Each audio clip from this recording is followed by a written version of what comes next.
بسم اللہ الرحمن الرحیم۔ السلام علیکم ناظرین۔ پاکستانی سیاست کی جو تو میں ہوتی ہے وہ تو آپ روز ٹی وی ٹاک شوز میں دیکھتے رہتے ہیں، تو اس لیے میری یہ کوشش ہوتی ہے کہ جو اصل مسائل ہے اور جو ریجنل اور گلوبل مسائل ہے ان سے بھی آگاہی حاصل کی جائے، اور جرگہ میں ہم سنجیدہ لوگوں کے ساتھ سنجیدہ گفتگو کریں، اور اس میں وہی چاشنی تو نہیں ہوگی کہ جو لڑائی جھگڑے کی ہوتی ہے، لیکن اس میں ہمارے ایجوکیشن کے لیے بہت کچھ ہوتا ہے، اور اس لیے میں وقتاً فوقتاً صاحب علم لوگوں کو جو اس فیلڈ کے ماہر ہوتے ہیں ان کو زحمت دیتا ہوں۔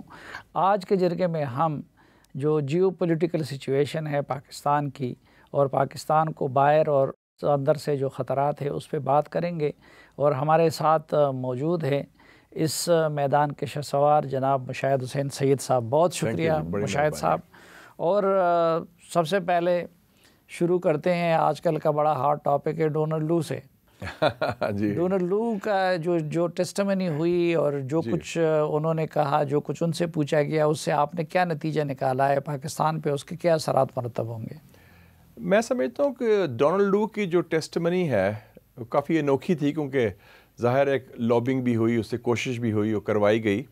اس کے دو پہلو ہیں۔ ایک پہلو جو ہے داخلی ہمارے معاملات، جس میں الیکشن کا سلسلہ بھی ہے، جس میں وہ سائفر کیس بھی ہے، اور دوسری طرف ہے جو انہوں نے باتیں کی جو میرے خیال میں زیادہ اہم ہیں، امریکہ کا کیا سوچ ہے اس خطے کے بارے میں اور پاکستان کے خارجہ پالیسی اور خارجہ تعلقات کے حوالے سے۔ وہ میرے خیال میں بڑی اہم ہے۔ جو باتیں تو انہوں نے کی داخلی سیاست کے حوالے سے، سائفر کے بارے میں تو انہوں نے جو رائے پہلے بھی دے چکے تھے وہ دے چکے تھے، اور جو باتیں انہوں نے الیکشن کے بارے میں کی ان کی کوئی پالیسی امپلیکیشنز نہیں، انہوں نے اپنے اظہار کیا رائے کا، یہ چیزیں ہونی چاہیے، آئین کے مطابق ہونا چاہیے۔ جو اصل بات ہے جو میرے خیال میں جو انہوں نے فوکس کیا، پاکستان کے دو ہمسائے جو ہیں جن کے ساتھ دو اہم ہمارے پروجیکٹ ہیں، چین کے ساتھ ہمارا سی پیک جو ہماری ایک اقتصادی آزادی کا ایک ضامن ہے، اور ایران کے ساتھ وہ پروجیکٹ گیس پائپ لائن کا جو ہماری توانائی کی آزادی کا ایک ضامن ہو سکتا ہے۔ تو اس حوالے سے انہوں نے کھلم کھلا اس کی شدید مخالفت کی، اور بڑے زوردار الفاظ میں مخالفت کی۔ تو اس سے واضح ہو گیا کہ امریکہ کے لیے غالباً اب وہ ایٹ لیسٹ ایران والا حصہ تو ریڈ لائن ہے، اور چین کے ساتھ بھی وہ خوش نہیں ہیں، لیکن ان کو پتہ ہے کہ ہمارے پرانے درینہ خصوصی تعلقات ہیں، اس کو تو درار تو نہیں آ سکتی، لیکن وہ کم سے کم وہ کوشش کر رہے ہیں کہ کچھ دوریاں پیدا ہوں۔ اچھا، تو اس کے بعد کیا ابھی جو امریکیوں نے اتنے واشگاف الفاظ میں کہہ دیا ہے اور دھمکی بھی دی ہے، تو کیا ہمیں ایران گیس پائپ لائن کے منصوبے کو آگے بڑھانا چاہیے، اور یہ بڑھ سکتا ہے؟ بڑھ سکتا ہے میرے خیال میں۔ مجھے ذرا سا ایک بڑی حیرانگی ہوئی کہ انہوں نے ڈونلڈ لو نے یہ بھی کہا کہ ابھی تک پاکستان کی حکومت نے امریکہ سے کوئی ویور نہیں مانگا، یا یہ نہیں مانگا کہ ہمیں اجازت دی جائے۔ جیسے ہندوستان آتا ہے ایران سے تو امریکہ سے ویور مل جاتا ہے۔ ترکی جو ہے نیٹو کا ملک ہے، وہ ایران سے کوئی تجارت کرتا ہے جو بہت وسیع پیمانے پر ہے، اس کا میں ویور لے لیتا ہے۔ ہم نے ویور ابھی تک مانگا ہی نہیں، حالانکہ جب سے پائپ لائن کا اعلان ہوا ہے پچھلے 12 سالوں میں، دو حکومتوں نے، پیپلز پارٹی کی گورنمنٹ نے اور پی ٹی آئی حکومت نے باقاعدہ کمٹمنٹ دی ہے کہ ہم اس پائپ لائن کو آگے لے کے چلیں گے، اور معاہدے بھی سائن کیے ہیں، لیکن ہم نے لگتا ہے سنجیدہ نہیں ہے کہ ہم نے جب ویور نہیں مانگا تو اس کا مطلب یہ کہ کوئی سنجیدہ ارادہ نہیں ہے ارادہ۔ حالانکہ آپ کو پتہ ہے کہ 2014 اور 16 میں جب اوباما کی حکومت تھی تو ایران کے خلاف پابندیاں تو ختم ہو گئی تھیں جو نیوکلیر ڈیل کی امریکہ نے۔ اس وقت بھی ہمیں موقع تھا، ایک ونڈو تھی 3 سال کی، کہ ہم کہتے ہیں کہ جناب آپ کی پابندیاں ختم ہو گئی ہیں، ہم پائپ لائن کا معاملہ شروع کر رہے ہیں۔ تو اس کا مطلب یہ بھی ہے کہ ہم غالباً پالیسی کے حوالے سے سنجیدہ نہیں ہے، کہ ہم نے کوشش بھی نہیں کی، ہم نے ویور بھی نہیں مانگا۔ اچھا، ہم نے اس کا تو ویور نہیں مانگا۔ آپ نے کہا کہ سی پیک کا معاملہ ہے، اس پہ انہوں نے بڑی ناخوشی کا اظہار کیا ہے۔ امریکی تو واضح ہے کہ اس پہ خوش نہیں ہے، جی، لیکن ہماری جو پروگریس ہے اور ہماری جو اقدامات ہے اس پہ کیا چین ہم سے خوش ہے؟ یہ بڑا اہم سوال ہے۔ دیکھیں نا، ایک تو ہے کہ امریکہ کی خوشی ناخوشی اپنی طرف ہے۔ وہ ہمارے سے خوش نہیں تھا جب ہم نے چین سے تعلقات بڑھائے تھے، فیلڈ مارشل ایوب اور ذوالفقار علی بھٹو کے زمانے میں۔ وہ ہم نے خوش نہیں تھا جب ہم نے نیوکلیر بام کی کوشش کی، لیکن ہم نے وہ کام کر لیا کیونکہ ہمارے مفاد میں تھا۔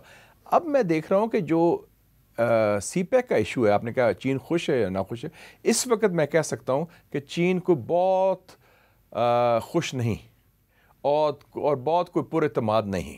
2-3 وجوہات دیکھ لیں آپ. ایک تو یہ ہے کہ آپ نے سی پیک کا ایشو بھی اب IMF سے منسلک ہو گئے ہیں. پہلی دفعہ پاکستان چین تعلقات جس کا محور اس وقت سی پیک ہے، وہ ڈسکس ہو رہا ہے IMF کے ساتھ جو واشنگٹن بیسڈ ہے، اور اس میں ہم نے وعدہ کر دیا ان کو کہ ہم 4 ارب روپے سے زیادہ ہر مہینے وہ جو دینا ہے پیسے دینے ہیں کمپنیز کو، پاور کمپنیز کو نہیں دیں گے. اور ان کے پیسے بنتے ہیں کوئی 490 ارب روپیہ. تو ایک طرف وہ ہے. دوسرا ہم نے دیکھا ہے کہ وہی گوادر جو ایک محور ہے سی پیک کا، گوادر بندرگاہ خاص طور پہ، اس میں پچھلے دنوں بہت بڑا دھرنا ہوا الیکشن کے بعد مسنگ پرسنز کے حوالے سے. چین کے خلاف نہیں تھا، مسنگ پرسنز کے حوالے سے تھا. پھر اس کے دھرنے کے 2 دن بعد ایک بہت بڑا حملہ ہوا جو گوادر پورٹ اتھارٹی کے اندر گھس کے دہشت گرد پہنچ گئے. تو اس کا مطلب ہے کہ جو فول پروف سیکیورٹی کا ہم نے وعدہ کیا ہوا ہے سی پیک کے اوپر، وہ ہم پورا نہیں کر سکے، اور نہ ہی ہم دوسری باتیں کر رہے ہیں. تو مجھے تو لگتا ہے کہ جو یہ ساری مجموعی طور پر جو حالات پیدا ہو رہے ہیں، کوئی ہم نہ بھی کچھ کریں تو کچھ یہ فاصلے پیدا ہو سکتے ہیں. پہلی دفعہ پاکستان چین کی جو ایک درینہ قربت ہے اور خصوصی تعلقات ہیں، خاص طور پہ سی پیک کے حوالے سے. یہ جو پاکستان ابھی ایک لحاظ سے سینڈوچ بنتا جا رہا ہے امریکہ اور چین کے درمیان، تو اس میں پاکستان کو کیا پالیسی اپنانی چاہیے کہ وہ بھی راضی ہو، یہ بھی راضی ہو، یا کہ نہیں کسی ایک کو ناراض کرنا چاہیے، اس کا رسک لینا چاہیے؟ میرے خیال میں ہم دونوں کو راضی کر سکتے ہیں. ہمارے بنیادی مفادات اس خطے میں ہیں جہاں ہم لوکیٹڈ ہیں، خاص طور پہ جو ہمارے ہمسائے ہیں، اور ہمارا جو باقی تعلقات جو ہیں خاص طور پہ اقتصادی تعلقات وہ امریکہ سے ہیں. ہم ماضی میں بھی جب ہم نے چین سے دوستی کی تھی، امریکہ ناراض تھا. میں بات کر رہا ہوں 60 کی دہائی کی بات کر رہا ہوں. ایوب خان صاحب کا زمانہ تھا، پھر بعد میں بھٹو صاحب بھی آ گئے، اس کو خوش نہیں تھے اس وقت بھی، اور روس بھی ناراض تھا، سوویت یونین بھی ان کے خلاف تھا. ہم نے ان کو واضح کیا کیونکہ سی پیک جو ہے کوئی امریکہ کے ڈائریکٹ مفادات کے خلاف نہیں ہے. ان کو صرف تکلیف یہ ہے کہ چین کا ہماری قربت ہے اور چین کا اثر رسوخ اس خطے میں ہے. سی پیک میں ہم اکیلے نہیں ہیں، سی پیک میں سارے علاقائی ممالک ہیں، اور BRI میں بیلٹ اینڈ روڈ میں، جس میں سوائے ہندوستان کے سب ملک ہیں، سری لنکا، نیپال، مالدیوز. حالانکہ مالدیوز چھوٹا سا ملک ہے، انہوں نے بھی کر دیا. تو اس میں ہم کر سکتے ہیں کہ امریکہ کے مفادات کے خلاف ہم کوئی نہیں جا رہے اور چین کے ساتھ کوئی ایسی بات نہیں کر رہے. لیکن ہمارے ہاں میں نے دیکھا ہے کہ امریکہ کا ایک خوف حاوی ہے یا خوف طاری ہے، یا ایک بنا ذہن میں ہم نے بوجھ ڈالا ہوا ہے ہم نے کہ پتہ نہیں کیا ہو جائے گا. وہ نہیں تو ہمارا سارا ڈائسپورا ادھر اس کا رخ اس طرف ہے، لوگوں کے ایجوکیشن کے لیے رخ اس طرف ہے. ہمارے ملٹری ایکوپمنٹ ماضی میں ہم نے سارا امریکہ سے لیے ہیں، تو اس یہ خوف بجانے. ہاں اس وقت آپ کا سارا military equipment, army, navy, air force, بنیادی آپ کا سورس چائنا ہے. آپ کے سارے آپ کو چائنا انٹرنیشنلی ڈپلومیٹک ایئر کور دیتا ہے. وہ کیسے؟ مجھے پوچھا کہ چین آپ کو کیا دیتا ہے؟ یہ واشنگٹن میں بات ہوئی تھی میری. میں نے کہا چین ہمیں ڈپلومیٹک ایئر کور دیتا ہے. کہتے ہیں وہ کیسے، کیا مطلب؟ میں نے کہا UN سیکورٹی کاؤنسل کا مسئلہ ہو کشمیر کا، ان کے تھرو جاتے ہیں. FATF کا مسئلہ ہو، ان کے تھرو جاتے ہیں. G20 ہو، اس میں ہم شامل نہیں ہیں، وہ ہماری نمائندہ ہیں. نیوکلیئر سپلائرز گروپ ہے جہاں ہندوستان آنا چاہتا ہے، پاکستان بھی ممبر بننا چاہتا ہے، چین ہماری آواز ہے. گو کہ جو بین الاقوامی فورم ہیں جہاں ہم نمائندہ نہیں ہیں، انڈیا کی نمائندگی یا خود انڈیا کرتا ہے یا ان کے مغربی دوست کرتے ہیں. تو چائنا آپ کے ساتھ چٹان کی طرح کھڑا ہے اور ہم بھی ان کا ساتھ دیتے ہیں پورا، جس طرح امریکہ اسرائیل کے ساتھ. بالکل امریکہ اسرائیل کے ساتھ، بالکل. بڑی اچھی مثال دی آپ نے. اسی طرح سالڈلی، اور ہر ایشو پر، ہر وقت، ہر موقع پر چائنا نے آپ کا ساتھ دیا. تو وہ کسی نے مجھے پوچھا، ان کا کہ پھر آپ امریکہ کے ساتھ. میں نے کہا کہ ہماری جو ایلیٹ ہے، جو ہمارے رولنگ کلاس ہے، وہ کلچرلی پرو امریکن ہے، لیکن اسٹریٹجکلی وہ پرو چائنا ہے. اسٹریٹجکلی، کیونکہ ہمارے مفاد میں ہے کہ اس خطے میں ہم چین کے ساتھ قربت رکھیں. اچھا، اس سے ضمنی طور پر مجھے ایک سوال آیا ذہن میں. یہ اس روز ٹیسٹمنی میں ڈونلڈ لو کے بھی، بریٹ شیرمن ہو گئے، یہ اس طرح کے لوگ ہو گئے. یہ زیادہ تر وہ لوگ ہیں جو انتہائی پرو اسرائیل ہے. جی تو ان کو ایک مسلمان ملک کے مسلمان لیڈر سے اتنی زیادہ ہمدردی کیوں ہے؟ دیکھیں جی، واشنگٹن میں رہا ہوں 4 سال، میں جارج ٹاؤن یونیورسٹی میں پڑھا ہوں، اور میں پہلا پاکستانی تھا اور مسلمانوں میں بھی جو امریکہ میں کانگریشنل انٹرنشپ کی. انٹرن ہوتا ہے جو اسٹوڈنٹس ہوتے ہیں ان کو نوکری ملتی ہے گرمیوں کے لیے، اور وہ کانگریس مین اور سینیٹر کے ساتھ کام کرتے ہیں. اعزازی کام ہوتا ہے لیکن ایک بڑا آنر ہے کیونکہ آپ کو ایکسیس ملتا ہے کانگریس کا. وہ میں دیکھا ہے کہ واشنگٹن شہر ہے لابیز کا، جس میں آپ کا اثر رسوخ کی بنیاد آپ کا پیسہ ہے. آپ کا ڈائسپرا جو ہے وہ ان کو فنڈ کرتا ہے، اور ڈائسپرا کا لنک زیادہ تر پی ٹی آئی سے ہے، پرو پی ٹی آئی، اس کو 90% ڈائسپرا ان کے ساتھ ہے، تو وہ ان کی فنڈنگ بھی کرتا ہے. تو وہ اسرائیل کے اپنی جگہ 100، اور بلکہ یہی جو لوگ ہیں شرمن وغیرہ اب دعوت دے رہے ہیں نیتن یاہو کو کانگریس آنے کی. میں نے آج پڑھا ہے اخبار میں کہ نیتن یاہو کو کہہ رہے ہیں کہ آپ خطاب کریں امریکن ہاؤس آف ریپرزینٹیوز کو، جس نے جو قاتل ہے ان کا فلسطینیوں کا، لیکن وہ اپنی جگہ، لیکن چونکہ ان کے ایک لابیز ہیں وہ کام بھی کرتے ہیں. تو ان کی کوئی اصول قاعدہ نہیں ہوتا جو بھی بس لابیسٹ ان کو پیسے دے دیتا ہے تو یہ ان کے لیے پھر سینٹ میں اور کانگریس میں؟ جب میں نے اپنا انٹرنشپ ختم کی تو میرے کانگریس مین نے مجھے کہا کہ آپ کے لیے فیئرویل پارٹی کر رہے ہیں، آپ تقریر بھی کریں. میں اسٹوڈنٹ تھا اس وقت. انہوں نے کہا آپ نے کیا چیز دیکھی؟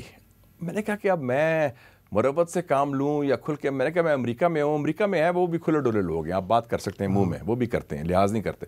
میں نے کہا Congress man you have the best politicians that money can buy. میں کہا آپ کے ملک میں جو سیاستدان ہیں اس سے آپ خرید سکتے. کہنا actually I agree with you. مطلب وہ بڑے اسمارٹ، لیگلی الاؤڈ ہے یہ سب، لیگلی الاؤڈ ہے. فورن ایجنٹس رجسٹریشن ایکٹ ہے.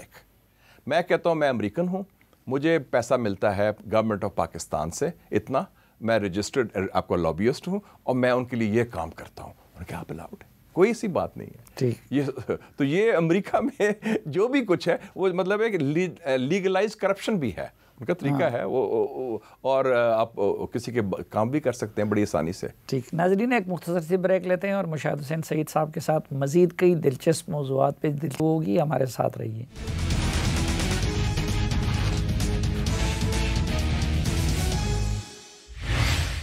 ایک بار پھر خوش آمدید آپ کو جرگے میں. آج کے جرگے میں ہمارے ساتھ ہے ممتاز دانشور جناب مشاہد حسین سعید صاحب. مشاہد صاحب، جو امریکہ اور چین کا عالمی سطح پہ سر جنگ جاری ہے، اس میں کس کا پلڑا باری نظر آتا ہے، اور آخری منطقی انجام اس کا آپ کو کیا نظر آتا ہے؟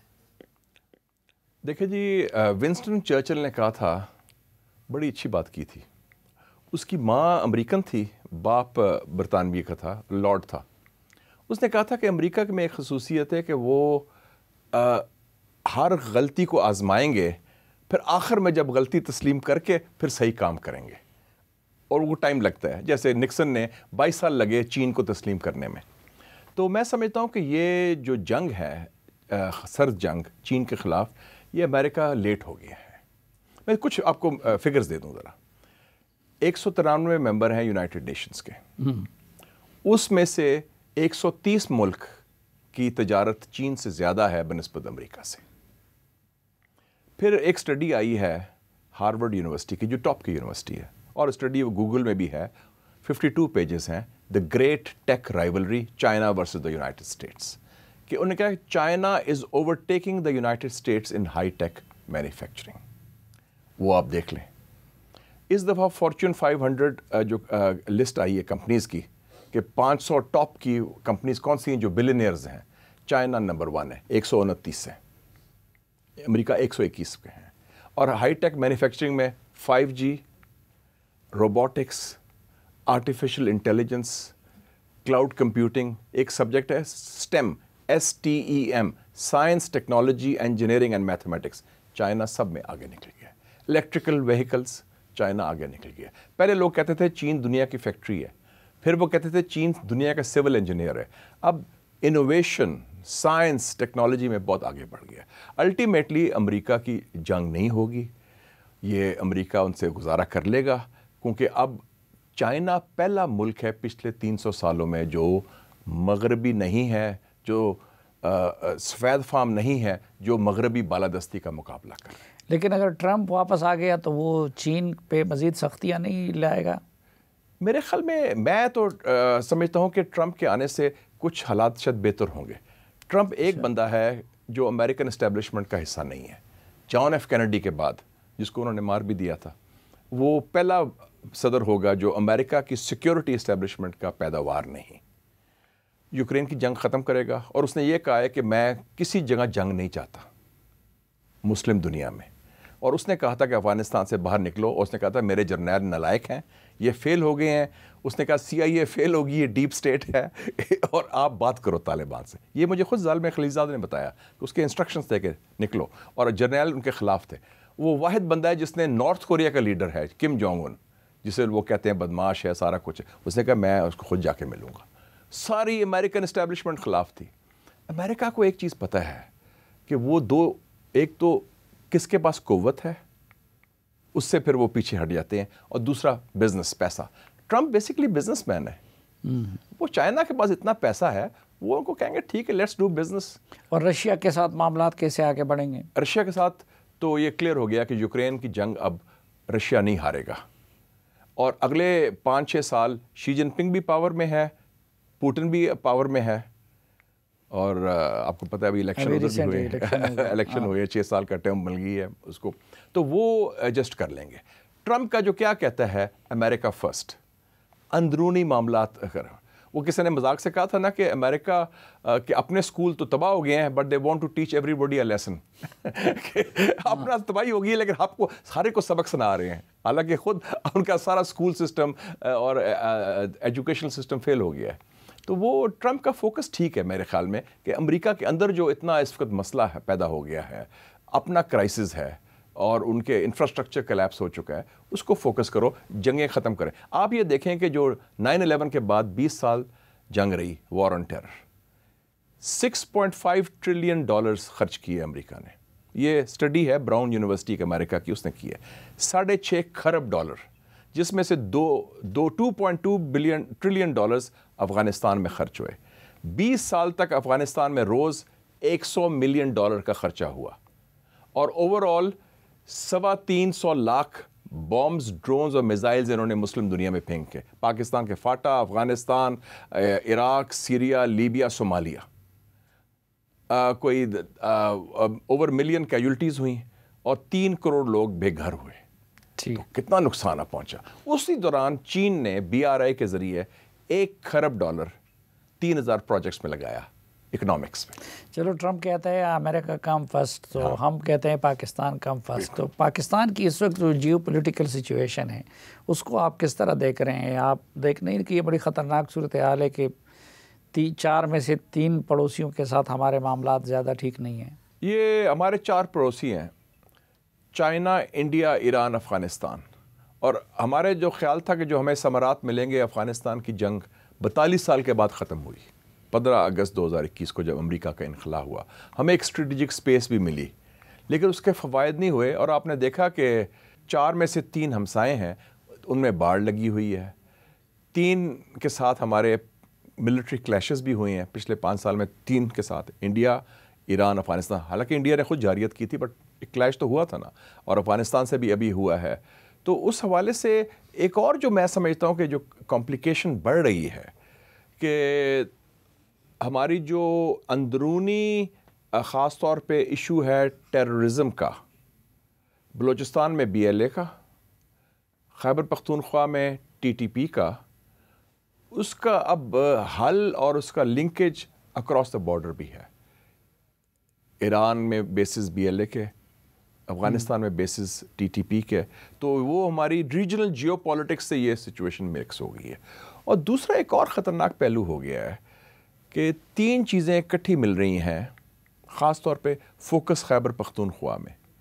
ایک آپ کا جو اندرونی سیاسی چپکلش ہے، کیونکہ PTI کی حکومت کا بیس خیبر پختونخوا میں ہے، بلکہ میں تو کہوں گا PTI اب بیسکلی ایک پشتونوں کی جماعت بھی بن گئی ہے. ہاں. پھر دہشت گردی کا فوکس بھی TTP کا خیبر پختونخوا. پھر ہمارا جو بارڈر ہے افغانستان کے ساتھ، ان کے تعلقات ہمارے اتنے کشیدہ اور خراب ہو گئے ہیں. تو یہ تینوں چیزیں ایک بڑا خطرناک مکسچر بن گیا ہے، جو ایک افغان جہاد کے بعد ہم کہتے تھے کہ یہ کوئی ایکسپلوسو سی سچویشن بن رہی ہے اس خطے میں اور اس صوبے میں پرٹیکولرلی. تو یہ ایک میرے خیال میں بڑا ضروری ہے کہ کم سے کم ایک دو فرنٹس تو ہم ختم کر سکتے ہیں نا.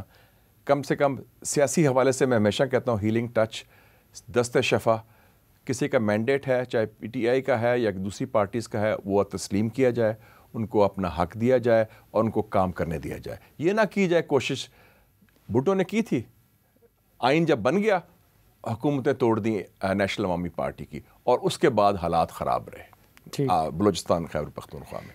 یہ ایک تو وہ مینڈیٹ تسلیم کریں، کام کرنے دیں. دوسرا جو ہے کاؤنٹر ٹیرر اسٹریٹجی تو ہمارے پاس نہیں ہے نا. ایڈوانٹیج ٹیررسٹ کے پاس ہے، چاہے بلوچستان ہو یا خیبر پختونخوا. جب چاہیں، جہاں چاہیں، جس کو چاہیں دہشت گرد مار سکتے ہیں. تو یہ ایک بڑا فیلئر ہے ہماری کہ کیوں نہیں نیکٹا جو ہے ایک ادارہ بنایا تھا ہم نے 2009 کو، وہ بالکل غیر فعال ہے. لیکن اس میں یہ جو آپ نے فرمایا کہ ٹی ٹی پی کا معاملہ اب سرحد پار سے حل کرنا ہوگا، ظاہری بات ہے اس کے لیے جنگ کا رستہ تو نہیں ہے. نہیں، جنگ کا رستہ تو. لیکن مذاکرات کی جب کوئی بات کرتے ہیں تو مذاکرات کو بالکل اس وقت گالی بنا دیا گیا ہے. تو اس کا حل کیا ہو سکتا ہے، کیا وے فارورڈ ہو سکتا ہے؟ میری بڑی اچھی ملاقات ہوئی تھی، میں تہران گیا تھا فلسطین کانفرنس میں. وہاں وہ آئے تھے ملا متقی صاحب جو ان کے وزیر خارجہ ہیں، وہ اچھی اردو بھی بولتے ہیں، مجھے پرانا جانتے تھے، پاکستان میں رہے سارے ادھر. تو وہ ان سے جب گفتگو ہوئی، انہوں نے کانفرنس میں تقریر کی، میری تقریر کی بھی انہوں نے بڑی تعریف بھی کی، تائید بھی کی. تو میں نے کہا آئیں کھانا کھاتے ہیں، چلو کباب ایرانی کھانا تھا، شام کو علیحدہ بیٹھتے ہیں. تو انہوں نے 2-3 باتیں بڑی انٹرسٹنگ کی تھیں میرے خیال میں، وہ بڑی اہم ہیں. انہوں نے ایک تو کہا اس وقت کہ ہمارا کوئی ہائی لیول کمیونیکیشن نہیں ہے پاکستان حکومت کے ساتھ. اس وقت کوئی رابطہ اسلام آباد اور کابل میں کسی قسم کا نہیں ہے، بقول ان کے، نہ سیاسی، نہ سفارتی، نہ اور کوئی انٹیلیجنس کا. وہ رابطہ ضرور بحال ہونا چاہیے. دوسرا انہوں نے کہا کہ آپ کو پتہ ہے کہ افغانستان کے لوگ جو ہیں وہ غریب ضرور ہیں لیکن وہ ریئیکٹ ضرور کرتے ہیں، آزادی کو بڑی وہ نعمت سمجھتے ہیں. تو انہوں نے اگر کوئی ان کو دباؤ ڈالے یا دھمکی سے بات کرے، چاہے وہ انہوں نے شوروی کا، سوویت یونین کو شوروی کہتے ہیں، اور چاہے امریکہ ہو، تو پھر اس کا رد عمل ہوتا ہے. اور ایک اور بات بڑی اچھی انہوں نے کی، انہوں نے کہا کہ ہمارے ہاں کہاوت ہے افغانستان میں کہ ایک افغان کو اگر مجبور کرو یا زبردستی کرو تو وہ اس کا ریئیکٹ کرے گا. کہتے ہیں اس کو مجبور کہیں نا کہ آپ نے جنت جانا ہے ضرور، تم نے کہا کہ میں نہیں جاؤں گا، تم کیوں زبردستی. یہ انہوں نے ملا متقی نے کہا. تو اس نے یہ بھی کہا کہ جب کوئی مسئلہ آتا ہے ہمارا بارڈر میں تو فوراً بارڈر بند کر دیا جاتا ہے پاکستان کی طرف سے، تجارت بھی بند ہو جاتی ہے، آمد و رفت بھی بند ہو جاتی ہے، اور پھر ہم لوگوں کو نکالنا بھی شروع کر دیتے ہیں. تو یہ میرے خیال یہ جو پیونیٹیو میجرز سزا کے طور پر ہم نے یہ حربے استعمال کیے ہیں، یہ غلط ہیں. تو یہ آپ نے نہیں پوچھا کہ پاکستان کے کنسرنز کو وہ کیوں دور نہیں کر سکتے؟ وہ بقول ان کے، انہوں نے کہا کہ پہلے تو سب چیزیں مکمل ہو گئی تھیں، معاہدہ ہو چکا تھا، سوائے 1-2 پوائنٹس رہ گئے تھے. اس کے بعد پھر کہتے ہیں پاکستان کی پالیسی چینج ہوگی، یعنی کہ کمانڈ چینج ہو گیا پاکستان. بقول ان کے. اور ایران میں جو BLA کا معاملہ ہے اس کو کس طریقے سے حل کیا جا سکتا ہے؟ میرے خیال میں ایران کا وہ زیادہ آسان ہے مسئلہ حل کرنا، کیونکہ ایران BLA کی حمایت نہیں کرے گا، نہ کر سکتا ہے. BLA کے کچھ اڈے ایران میں ہیں، اور ایران کے جو مخالف ہے جیش العدل کے کچھ اڈے پاکستان بلوچستان میں ہیں. اور ایران اور پاکستان کا ایک مشترکہ مفاد ہے کہ جو سرحد پر گڑبڑ نہ بڑھے اور کسی قسم کی علیحدگی پسند تحریک نہ ان کے صوبے میں ہو نہ ہمارے ادھر ہو. تو اس حوالے سے اب جو ایگریمنٹ ہوا ہے کہ ایران کے 2 سیکیورٹی کے اہلکار تربت میں ہوں گے، ہمارے 2 سیکیورٹی کے انٹیلیجنس کے اہلکار زائدان میں ہوں گے، اور بارڈر مینجمنٹ پر کمیونیکیشن پوری ہوگی. تو میں سمجھتا ہوں کہ اس حوالے سے پھر پہلے آرمی چیف بھی گئے تھے، پھر ISI کے ان کے بھی گئے، ہمارے بھی گئے، اس سے ان کا حل کی طرف ہم بڑھ سکتے ہیں. اور ایک اور جو فیکٹر بڑا اچھا ہوا ہے کہ چین کے وجہ سے ایران سعودی عربیہ کی جو صلح ہوئی ہے اس میں کوئی نئی پراکسی جنگ کا امکان نہیں جس سے ہمیں متاثر ہو. تو یہ ہمارے لیے بڑا ایک پازیٹیو بات ہے. تو میں سمجھتا ہوں ایران کا مسئلہ ضرور حل ہوگا، لیکن بنیادی بات ہو، چاہے ایران ہو افغانستان ہو، بارڈر بند کرنا، تجارت بند کرنا غلط ہے. اس وقت ایران افغانستان تجارت پاکستان افغانستان تجارت سے بڑھ گئی ہے. اچھا، چین نے اتنا مشکل کام کر دیا، ایران اور سعودی عرب کو ایک ساتھ بٹا دیا، تو چین ہمارا اور افغانستان کے درمیان یہ کردار ادا نہیں کر سکتا اور ہمارے اور ایران کے درمیان نہیں کر سکتا؟ بڑی عجیب بات ہے. ایک زمانہ تھا کہ ہم نے چین کی دوستی ایران سے کرائی، ایک زمانہ تھا کہ چین کابل جاتا تھا بذریعہ پاکستان. اب چونکہ ہمارا اتنا فقدان ہو گیا قیادت میں، سوچ میں اور ہماری فارن ریلیشنز کے حوالے سے، کہ میں سمجھتا ہوں کہ چائنا ایک بہت اچھا راستہ ہے پاکستان افغانستان تعلقات کو آگے لے جانے کے لیے، اور گارنٹر بھی. اس وقت چائنا افغان طالبان حکومت کا سب سے نمبر 1 دوست ہے اور اعتماد کا ساتھی ہے. اور آپ کو پتہ ہے کہ چائنا پہلا ملک ہے جس نے افغان حکومت کو ڈی فیکٹو تسلیم کر لیا ہے. ان کے سفیر کو ریسیو کیا شی جن پنگ نے. اسی صف میں پاکستان سفیر بھی تھا، اسی گروپ میں 20 سفیر ملے تھے، تو اس میں وہ بھی. اور میری روس جب میں ابھی گیا تھا پچھلے دنوں ماسکو گیا، تو میرا جو پوٹن کا نمبر 2 ہے دمیتری میدودیف، جو ان کے پہلے صدر بھی رہے ہیں، وزیر اعظم بھی رہے ہیں، وائس چیئرمین ہے نیشنل سیکورٹی کاؤنسل کے، اس نے مجھے بتایا کہ وہ بھی یہی کرنے جا رہے ہیں، افغان طالبان کے ساتھ تعلقات مستحکم کرنے. تو یہ، اور ترکی اور ایران نے بھی ان سے تعلقات رکھے ہوئے ہیں اچھے. تو اس حوالے سے میں سمجھتا ہوں کہ ہماری اپروچ ریجنل ہونی چاہیے. بائی لیٹرل اپروچ ہم افغانستان سے جو کرتے ہیں، یا ہم ان کے ترجمان بن جاتے ہیں یا ان سے ہم بمبنگ کرتے ہیں. ہماری اپروچ جب ریجنل ہوتی ہے تو ریجن میں پھر سب سے بڑا ملک وہ ہندوستان ہے، تو اس سے متعلق بھی بات ہوگی ایک مختصر سے وقفے کے بعد.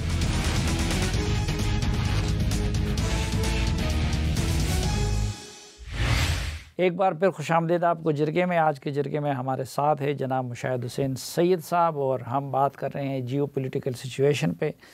مشاہد صاحب، یہ انڈیا کے ساتھ ایک تو میں یہ سمجھنے سے قاصر ہوں کہ چین اور اس کی اتنی مخاصمت کے باوجود ان کی باہمی تجارت ہو سکتی ہے، تو پاکستان کی تجارت کیوں نہیں ہو سکتی انڈیا کے ساتھ؟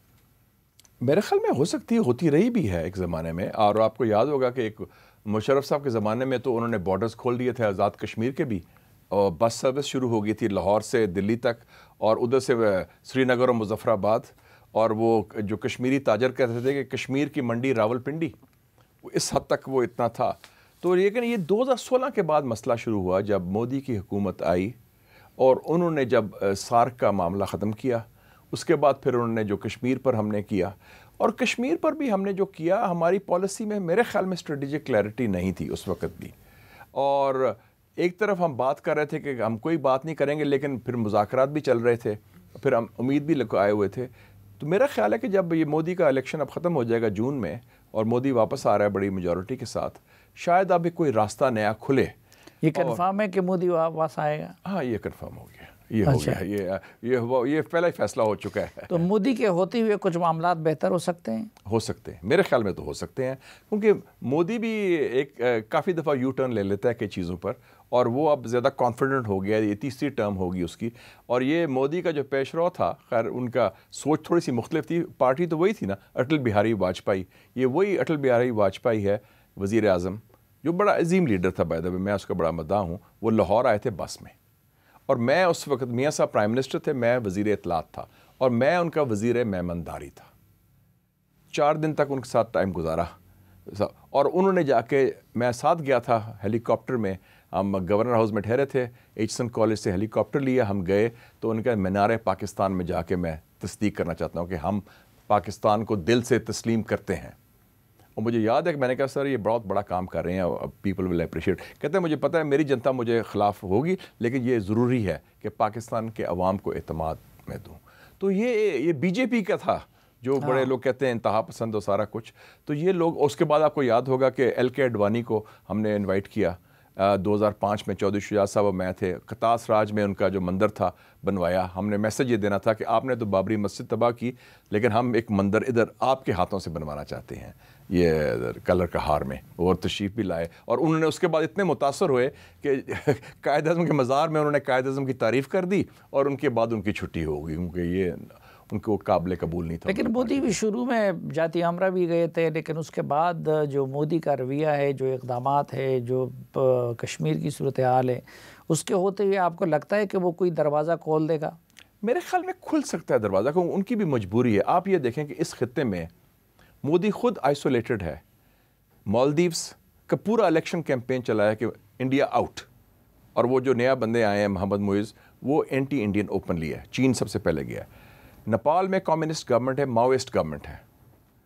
سری لنکا میں بھی وہ ایسی گورنمنٹ ہے جو چین کے ساتھ ہے. سو چین کا اثر جو کولڈ وار اس خطے میں ہمارے ہیں انڈیا اور چائنا کی، اس میں پاکستان، سری لنکا، نیپال اور مالدیوز سالڈلی چائنا کے ساتھ قریب کھڑے ہیں، اور بنگلہ دیش دونوں طرف چلتا ہے، ان کے ادھر بھی ہیں ادھر بھی ہیں۔ تو آپ دیکھ لیں تو میں سمجھتا ہوں کہ مودی کوئی نہ کوئی جسچر کرے گا۔ اور میرا خیال ہے کہ جو لو ہینگنگ فروٹ جسے کہتے ہیں انگریزی میں، کرکٹ، کامرس اینڈ کلچر، اس کو تو ہم شروع کر سکتے ہیں کم سے کم، اور یہ نارمل تعلقات کچھ حد تک بحال ہو سکتے ہیں، اور کچھ رولز آف دا گیم بھی بنا لیں۔ اب دیکھیں نا، پراکسی وار تھی ہماری، ان کی ہندوستان کی افغانستان پر، وہ معاملہ ختم ہو گیا، گو کہ ہم ابھی بھی کہتے ہیں وہ وہاں انوالوڈ ہے، لیکن ادھر تو اور ایشوز آ گئے ہیں نا۔ تو اس حوالے سے پاکستان کو بھی چاہیے کہ فارن پالیسی کے حوالے سے اس ریجن میں بالکل اب اگلے 5-7 سال کے لیے امن چاہیے۔ لیکن پاکستان میں بھی ایک غالب سوچ یہی ہے کہ بھائی جب تک کشمیر پہ بات نہ ہو تو پھر کچھ بھی نہیں ہونا چاہیے، نہ بات چیت ہونی چاہیے اور نہ تجارت ہونی چاہیے۔ چیئرمین ماؤ کہتے تھے ٹاک ٹاک فائٹ فائٹ، کہ آپ مزاحمت بھی کریں اور مذاکرات بھی کریں۔ مزاحمت سے مراد یہ ہے کہ جو آپ کا اصولی موقف ہے اس پر آپ قائم رہیں، اس پر آپ کمپرومائز نہ کریں۔ چائنا نے ہانگ کانگ اور مکاؤ پر 30 سال کمپرومائز نہیں کیا، لیکن چائنا نے تعلقات بھی آگے لے کے چلیں۔ تو میرے خیال میں کچھ ہم ایک لائن ڈرا کر سکتے ہیں کہ اپنا موقف، ہم ہندوستان کی بالادستی نہیں قبول کرتے، ہندوستان کی مداخلت ہم قبول نہیں کرتے، ہندوستان کا غلط رویہ ہم مسترد کرتے ہیں، کشمیر کے عوام کی سیاسی اور سفارتی حمایت ہم جاری رکھتے ہیں، کیونکہ یہ بین الاقوامی قوانین میں جائز ہے، جیسے ہم فلسطین کی کرتے ہیں وہ جائز ہے بین الاقوامی قوانین کے تحت۔ لیکن جو ایک ہمسائے کے ناطے اگر تعلقات ہیں، اگر بارڈر کھلتے ہیں، سفیروں کا تبادلہ ہوتا ہے، تو اس سے میرے خیال میں ہمارے موقف میں کوئی کمی یا کمزوری نہیں آتی، اور ہم اس پر قائم رہیں۔ لیکن اس خطے میں امن آنا بہت ضروری ہے، اور پاکستان کے لیے یہ ناگزیر ہے، کیونکہ ہم نے ماضی میں غلط پالیسیز بھی اپنائیں۔ افغان پالیسی ہماری مکمل طور پر فیل ہو چکی ہے، اور بلکہ ہر دفعہ کوئی اپروچ ڈفرینٹ ہوتی ہے۔ میں تو جنرل ضیاء کے زمانے میں بھی تھا، میں جرنلسٹ جیسے اب آپ ہیں، تو میں اس وقت سب سے پہلے کابل میں گیا تھا، ڈاکٹر نجیب اللہ کا انٹرویو کیا، اور میں نے کہا کہ یہ افغان جہاد جو ہے امریکی ڈالر سے آپ کہاں تک لڑیں گے، اور امریکہ آخر میں آپ کو چھوڑ دے گا، اور ان کی صلح ہو جائے گی روس کے ساتھ، کیونکہ وہ انہوں نے بدلہ لینا ہے ویتنام کا، وہ بدلہ لے لیا ہے، ریڈ آرمی ہارے گی، اور اس کے بعد آپ فارغ ہیں۔ امریکہ کیا سوچے گا پاکستان اور انڈیا کے معاملے میں؟ کچھ ہماری بات اگر بنتی ہے تو اس پہ امریکہ خوش ہوگا یا کہ ناراض ہوگا؟ آپ کو پتہ ہے جب واجپئی صاحب پاکستان آئے، ہم دونوں نیوکلیر طاقت بن کے جو پہلی دفعہ مذاکرات ہوئے کہ ہم مشترکہ موقف اختیار کریں نیوکلیر ایشو پر۔ ہمیں دباؤ تھا، NPT سائن کریں، CTBT سائن کریں، کمپریہنسو ٹیسٹ بین ٹریٹی، ایک اور ہے FMCT، وہ بھی فضائل میزائل کنٹرول ٹریٹی، اور سائن کریں۔ ہم نے کہا کہ پاکستان اور ہندوستان چونکہ ہم نیو انٹرنٹس ہیں، ہم نے گیٹ کریش کیا نیوکلیر کلب میں، ہم مشترکہ موقف اختیار کریں۔ بلکہ میاں صاحب نے تو ٹاک شروع کی واجپئی صاحب سے، انہوں شروع میں میں نے ان کو بتایا بھی، میں کہا کہ ہمیں انڈیا کا ممنون ہونا چاہیے کہ ان کی وجہ سے ہم نے نیوکلیر بم بنایا۔ تو میاں صاحب نے کہا اس کو کہ thank you very much Vajpayee صاحب، آپ نے ہمیں موقع دیا کہ ہم بھی نیوکلیر پاور بن گئے، کیونکہ آپ نے شروع کی، پہل کی، اور ہم نے فالو کیا۔ تو میرے خیال میں کچھ ایریاز میں ہم کر سکتے ہیں۔ کلائمیٹ چینج دیکھ لیں آپ، یہ کامن ریجنل اپروچ ہو سکتی ہے، اور اب افغانستان کا ایشو تو ہمارے پاکستان انڈیا ریلیشنز میں نہیں رہا، تو ہر ایشو کو تو ہم سیکیورٹی پوائنٹ آف ویو سے نہ دیکھیں نا۔ ہم خود اعتماد ہیں، ہمارے پاس نیوکلیر بم ہے، ہمیں بیرونی خطرہ کوئی نہیں ہے اس وقت۔ اچھا، ایک کنسپریسی تھیوری یہ بھی ہے کہ خود چین نے پاکستان کو آگے کیا ہوا ہے، اور چین نہیں چاہتا کہ پاکستان اور انڈیا کے تعلقات بہتر ہوں۔ Absolute nonsense. چائنا ہمیشہ آپ کو یہ تنبیہ کرتا رہا ہے، مشورہ دیتا رہا ہے کہ آپ تعلقات ٹھیک کریں ہندوستان سے۔ وہ کہتے ہیں کہ ہماری 125 ارب ڈالر کی تجارت ہے ہندوستان سے، اور اس میں بائی دا وے خسارہ کتنا ہے آپ کو پتہ ہے، اوور 80 بلین کا ہے۔ تو اس حوالے سے وہ چائنا کی تو پالیسی ہے کہ گفتگو کرے، ٹریڈ، تجارت، انویسٹمنٹ، ان کا تو ہتھیار ہی ہے اقتصادیات، کنیکٹیوٹی۔ وہ تو آفر کر چکے ہیں کہ یہ انڈیا جوائن کرے BRI۔ انڈیا کا اپنا مسئلہ ہے، ورنہ تو وہ کر لیتا۔ تو چائنا کی تو بہت ویلکم کرے گا۔ چائنا بالکل نہیں چاہتا کہ پاکستان انڈیا کی کوئی لڑائی ہو، اور کسی اور کی بھی لڑائی ہو۔ وہ انڈیا نے جو پنگے لیے چین کے ساتھ، اس کی وجہ سے ان کا تھوڑا بہت چپکلش ہوئی 2020 میں بارڈر میں، ورنہ کوئی ایسا ایشو نہیں تھا۔ اچھا، چین کے پاس کئی اور بھی آپشنز ہے، ظاہر بات ہے BRI صرف CPEC کا نام نہیں ہے جی، اور بھی اس میں درجنوں کوریڈور اب بنتے جا رہے ہیں۔ 6 کوریڈور تو ہے نا۔ ہاں، 6 تو آلریڈی ہے۔ تو اگر یہ جو مشکلات آپ نے بیان کی شروع میں سی پیک کے سلسلے میں سیکیورٹی کا بھی مسئلہ ہے، ہماری طرف سے سرموری بھی ہے، IMF کے ساتھ شیئرنگ کا مسئلہ بھی آ گیا ہے، تو کہیں ایسا تو نہیں ہوگا کہ چین خدا نخواستہ اس معاملے سے دستبردار ہو جائے اور کسی اور آپشن کو آپٹ کر لے؟ میں چین اور میں سمجھتا ہوں پاکستان اور انڈیا کے تعلقات بہتر ہو سکتے ہیں، چین اور ہندوستان کے تعلقات ابھی بہتر ہوتے میں دیکھ نہیں رہا، کیونکہ چین اتنا آگے بڑھ گیا ہے۔ ہندوستان کو اپنے بارے میں ایک نہرو کے زمانے سے ایک غلط فہمی ہے کہ ہم برطانوی سامراج کے جانشین ہیں، وی آر راج، جو برٹش راج تھا اس کے ہم نیچرل جانشین ہیں اور ہم گریٹ پاور ہیں، حالانکہ ایک چین 6 ہندوستان کے برابر ہے اقتصادی حوالے سے اس وقت، اور چین 20 سال آگے ابھی ہندوستان سے۔ تو اس حوالے سے امریکہ، مغرب ہندوستان کو استعمال کرتا رہے گا چین کے خلاف، کیونکہ ان کی اپنی صلاحیت نہیں، ایک بڑا ملک چاہیے ایشیا میں، وہ انڈیا ابھی تک حاضر ہے، اور پاکستان کی ضرورت چین کو ہے اور چین کو ہماری ضرورت ہے۔ یہ بڑا امپورٹنٹ بات ہے، اور اس حوالے سے اسٹریٹجکلی جو ہم ان کو پرووائڈ کرتے ہیں، آپ دیکھیں میں کہتا ہوں کہ ہم چین کا جو سافٹ سدرن انڈر بیلی ہے، شنجیانگ اور تبت صوبہ دونوں ملے ہوئے ہیں، ادھر گڑبڑ بھی ہے، شنجیانگ سمجھ لیں چین کا بلوچستان ہے، اور تبت میں تو جو ان کی علیحدگی پسند تحریک ہے اس کا لیڈر دلائی لاما کہاں ہے؟ ہندوستان میں ہے، دھرم شالہ میں مقیم ہے، باقاعدہ تحریک چلاتے ہیں ان کے خلاف۔ تو جو پاکستان چین کو دے سکتا ہے اعتماد کا ساتھی، اور ہمارا ایک جو لنک بھی ہے، ہمارے چین سے تعلقات جو مفادات ہیں وہ منسلک ہیں، ہماری اپنی نالائکی، اپنی غلطیاں، اپنی غفلت کے باوجود چین کو ہماری ضرورت ہے اور ہمیں چین کی ضرورت ہے۔ نہیں، میں زیادہ اگر واشکاف الفاظ میں سوال کروں تو کیا چابہار گوادر کا متبادل تو نہیں ہو سکتا؟ نو، ناٹ ایٹ آل، بلکہ میں تو کہتا ہوں we should declare sister ports. Deep sea port جو ہے گوادر ہے، چابہار تو چھوٹا سا پورٹ ہے اس کے مقابلے میں، ڈیولپ آگے کر گیا ہے، کیونکہ ان میں وہ مسائل نہیں جو ہمارے مسائل ہیں، ہاں کچھ ہم نے خود پیدا کیے ہیں، کچھ ہمیں پیدا کیے گئے ہیں۔ لیکن اب ہم دیکھیں نا، اگر بلوچستان میں مسنگ پرسنز ہوں گے، بلوچستان میں ہمیشہ گڑبڑ رہے گی، یا مسئلے ہم حل نہیں کریں گے، تو پھر ظاہر ہے کہ وہ پھر لاوا پھٹے گا ایک دن۔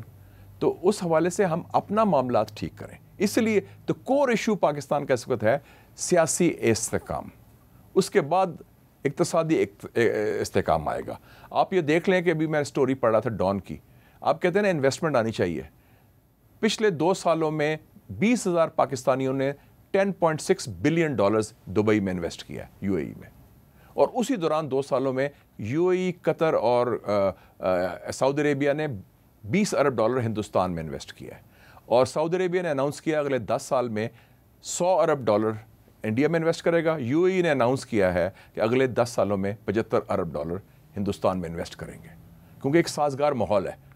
تو ہم اگر وہ سازگار ماحول نہیں پیدا کریں گے، نہ چینی آئے گا، نہ عرب آئے گا، نہ امریکن آئے گا انویسٹر۔